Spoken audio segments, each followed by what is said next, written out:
ako doon, dito na lang, hihina ako eh. Pwede ba eh, gasolinahan nga yan eh. Gasolina ba yan? Oo. Layo ba? Nang sisigaw ha? Baka kita dyan eh. Akala ko bingi kayo eh. Tato!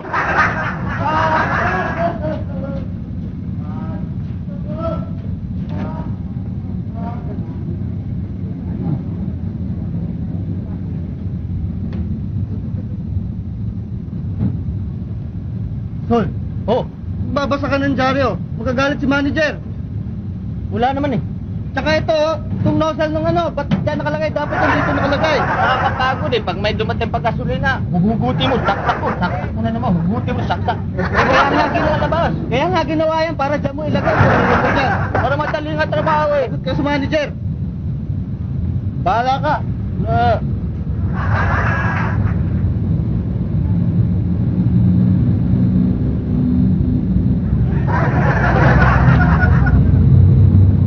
Anong balita? Tagalog ho.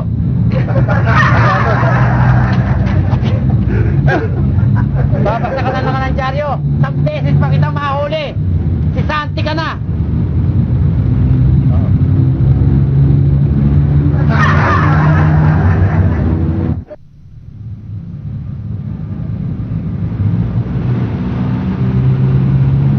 Buti na.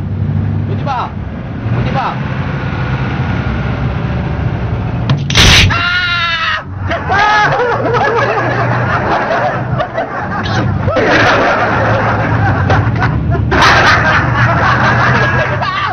Ano ka? Press ka pa ha? Ayaw, endless mo pa ako ha? Suli natin, Shell! Diesel.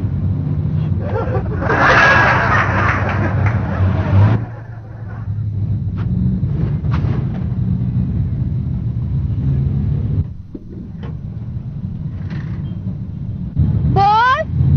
Boss! Boss!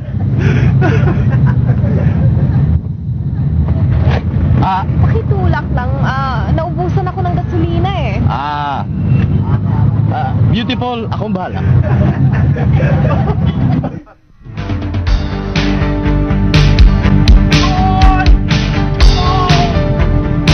Bulak!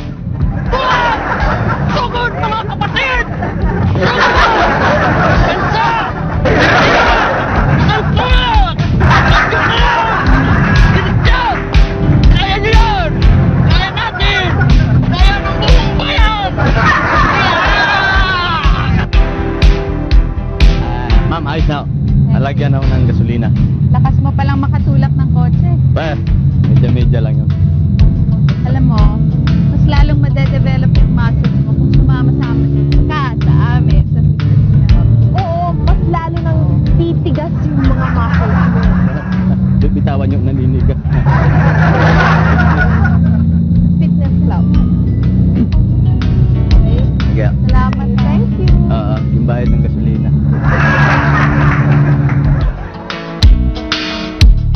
Di mapaghiwalay